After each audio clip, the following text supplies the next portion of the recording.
LTV7 news Secunderabad cantonment MLA Shri Ganesh మొదటిసారిగా cantonment board సమావేశంలో తన సత్తా చాటుకున్నారు. ప్రజలకు ఇచ్చిన హామీలను బోర్డు సమావేశంలో అధికారులు దృష్టికి తీసుకురావడం, అందుకు అధికార యంత్రాంగం స్పందించడం విశేషం. కేంద్ర రక్షణ శాఖ పరిధిలో గల సికింద్రాబాద్ కంటోన్మెంట్ బోర్డు యంత్రాంగం సోమవారం ఉదయం Andhra Telangana sub area commander brigadier Somasekhar అధ్యక్షతన జరిగిన సమావేశంలో MLA Shri Ganesh, board CEO Madhukar Nayak, nominated board సభ్యుడు జె రామకృష్ణ తదితర నాయకులు పాల్గొన్నారు. ఎంతో ఆసక్తిగా మారిన ఈ బోర్డు సమావేశంలోనే ఎమ్మెల్యే శ్రీ గణేష్ ప్రజలకు ఇచ్చిన హామీలపై 7వ వార్డు శిథిలావస్థలో కొట్టుమిట్టాడుతున్న Mahatma Gandhi community hall dumping యార్డుగా మార్చడం, అలాగే సాయిబాబా హాట్స్ కాలనీలో మురుగుదొడ్లు విషయంలో కూలంకషంగా చర్చించడం జరిగింది. తక్షణం Mahatma Gandhi community hall dumping yard విషయంలో తగు చర్యలు తీసుకోవాలని, ఈ community hall multipurpose function hall గా తీర్చిదిద్దాలని, అలాగే ఉన్న 8 వార్డులలో వార్డుకు ఒకటి చొప్పున మల్టీపర్పస్ ఫంక్షన్ హాల్ ఏర్పాటు చేయాలని అధికారులను డిమాండ్ చేశారు. కమ్యూనిటీ హాల్ ను డంపింగ్ యార్డ్ సమీపంలో ఉన్న జవహర్ నగర్ కు తరలించాలని కూడా ఆయన సూచించారు.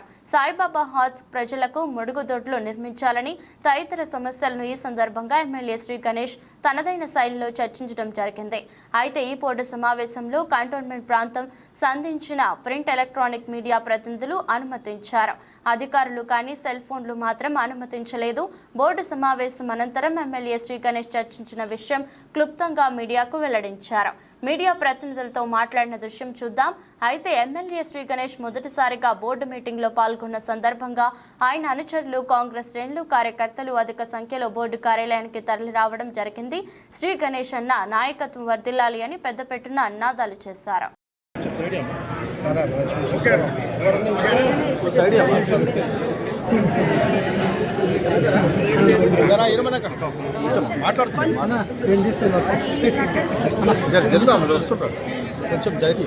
అందరికీ నమస్కారం.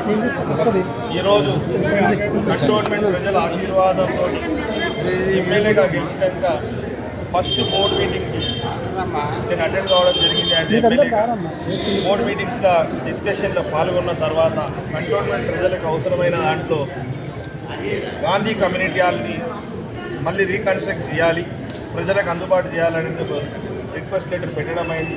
బోర్డు మీటింగ్లో కూడా ప్రస్తావించడం జరిగింది. డంప్ యార్డ్ని కూడా అక్కడి నుంచి తొలగించేసి వేరెక్కడైనా పెట్టాల్సిన అవసరం ఉంది, లేకుంటే వార్డుగా డివైడ్ చేయాలి. లేని పక్షంలో వేరే ప్రోగ్రామ్స్కి ఎట్లయితే బడ్జెట్ అలొకేట్ చేసి మనం నడిపిస్తున్న బోర్డు అదే మాదిరిగా దీన్ని కూడా ఒక వెహికల్స్ కొనుక్కొని అవసరమైతే డైరెక్ట్ జవహర్ నగర్ తీసుకుపోతట్టు చూడమని కూడా మేము రిక్వెస్ట్ చేయడం జరిగింది. ఇక్కడికే కాకుండా ఏ విధంగా అయితే GHMC లిమిట్స్లో మల్టీపర్పస్ ఫంక్షన్ హాల్స్ ఉన్నాయో అదే మాదిరిగా నేను ఎలక్షన్లో మేనిఫెస్టోలో కూడా నేను ప్రజలకు చెప్పడం జరిగింది. అందరికీ అందుబాటులో ఉండే మల్టీపర్పస్ ఫంక్షన్ హాల్స్ కూడా ఈ ప్రతి ఒక్క వార్డులో ఉండాలనేది అదే ఈరోజు ఇక్కడ బోర్డులో కూడా ప్రస్తావించాను. కంటోన్మెంట్ ల్యాండ్స్ని మాకు అలర్ట్ చేస్తే స్టేట్ గవర్నమెంట్ నుంచి ఫండ్స్ తీసుకొచ్చి ప్రతి వార్డులో మల్టీపర్పస్ ఫంక్షన్ హాల్స్ కడతా అని చెప్పాము. అందులోపే మా మెంబర్ కూడా మాట్లాడడం, స్టేట్ గవర్నమెంట్ ల్యాండ్స్ ఉందని చెప్పడం కూడా వారు చెప్తే మేము స్టేట్ గవర్నమెంట్ ల్యాండ్స్ కూడా ప్రొక్యూర్ చేయడం చూస్తున్నాం. ఇక్కడ కంటోన్మెంట్ ల్యాండ్ కూడా ప్రొక్యూర్ చూస్తే ఒక పక్కన మనకు స్కిల్ డెవలప్మెంట్ ట్రైనింగ్ సెంటర్స్ అవసరం ఉంది, కోచింగ్ సెంటర్స్ అవసరం ఉంది, మహిళా భవన్లకు అవసరం ఉంది, ఇంకా అందరికి అవసరమైన చాలా కమ్యూనిటీ హాల్స్ కూడా, అసోసియేషన్ కమ్యూనిటీ హాల్స్ కూడా అవసరం ఉంది, భవన్లు అవసరం ఉంది. కాబట్టి అక్కడ స్టేట్ గవర్నమెంట్ ల్యాండ్లు, ఇటు కంటోన్మెంట్ ల్యాండ్ని చూస్తే కంటోన్మెంట్ కాన్స్టిట్యున్సీల ప్రజలకు ఏదైతే అవసరాలు ఉన్నాయో ప్రతిదీ కూడా అందుబాటులో తీసుకొచ్చే విధంగా ఉండాలనేది వారు రిక్వెస్ట్ చేశాను. వారు కూడా మన ప్రెసిడెంట్గా